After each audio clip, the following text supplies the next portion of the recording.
Bertempat di lapangan Kampus Biru, Yayasan Pesona Dewantara menggelar jalan sehat sekaligus penutupan acara 17 Agustusan dalam memperingati HUT RI ke-78 di tingkat sekolah. Acara ini pertama kalinya digelar jalan sehat bersama warga. Sebanyak 2.000 lebih peserta jalan sehat turut meramaikan acara ini. Jalan sehat yang diikuti warga dan pelajar ini menumbuhkan rasa nasionalis terhadap negara. Jalan sehat ini tidak hanya menyegarkan kondisi tubuh, pasalnya rute yang dilalui juga sangat segar dipandang mata dengan alam pegunungan yang alami dan segar.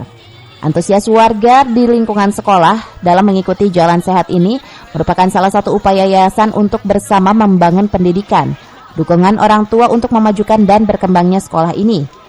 Pihak yayasan telah menyiapkan hadiah yang menggiurkan bagi peserta jalan sehat, dengan hadiah utama yaitu 1 unit sepeda motor. Selain itu, acara ini juga diramaikan oleh aksi Bintang Pantura yang menghibur acara 17 Agustusan ini. Jalan sehat di Pesona ini untuk menutup rangkaian kegiatan 17-an di sekolah dan sekaligus kita melibatkan warga setempat,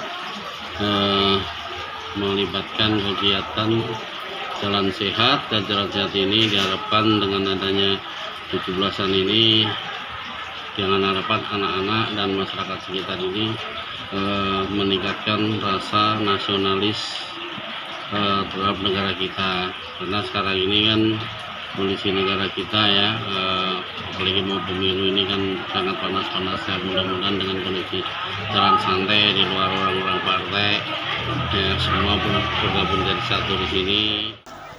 Lebih lanjut, dikatakan pembina Yayasan HUT Kemerdekaan ini diisi dengan hal-hal yang positif dan mengenang jasa para pahlawan, serta terus-menerus mengingatkan anak-anak di zaman global dan maju ini sehingga tidak akan lupa akan sejarah negara kita.